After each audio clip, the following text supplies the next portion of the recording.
Hi, welcome to அர்ச்கான். இன்றைக்கி நாம் மீனம்பாக்கம் ப்ராஜெக்டில் பார்த்தீங்கன்னா ஒரு கார் பார்க்கிங்க்கான ரூஃப் ஸ்லாபுக்காக ரெடிமிக்ஸ் கான்க்ரீட் தான் போடுறதுக்காக பிளான் பண்ணிகிட்டு இருந்தோம். பாருங்கள், இந்த தெரு ரொம்ப குறுகலாக இருக்கிறதுனால ரெடிமிக்ஸ் கான்க்ரீட் வர்றதுக்கே ரொம்ப கஷ்டமாக தான் இருந்தது. அதனால் பிளான் பண்ணி நம்ம அச்சீவும் பண்ணிட்டோம். டீம்லாம் ரெடியாக இருக்காங்க.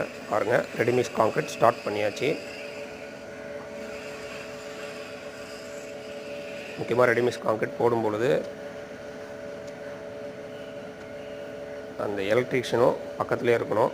ஏதாவது எலக்ட்ரிக்கல் கான்ட்ராக்டு ஏதாவது பிரேக் ஆகுதா, இந்த பைப் லைன் பார்த்திங்கன்னா மோர் தென் ஒரு 5 இன்ச்சு டயா இருக்கும். இந்த கான்க்ரீட் லேயிங் பண்ணுற டீம் பார்த்திங்கன்னா இந்த எலக்ட்ரிக்கல் பைப்பை பிரேக் பண்ணுறதுக்கு சான்சஸ் அதிகமாக இருக்குது. அதனால் நமக்கு மொத்த ஏரியா பார்த்திங்கன்னா 1650 square feet, include beam and ஸ்லாபில் எல்லாம் சேர்த்தே பார்த்திங்கன்னா ஒரு 30 M³ கான்க்ரீட் வந்து நமக்கு கெப்பாசிட்டி தேவைப்பட்டுச்சு. கரெக்டாக 30 M³ அச்சீவ் பண்ணிட்டோம். பார்த்திங்கன்னா தெரியும், 100% பக்காவாக ப்ளேஸ் பண்ணியாச்சு. வீடியோ பிடிச்சிருந்தால் லைக் பண்ணுங்கள். தேங்க்யூ.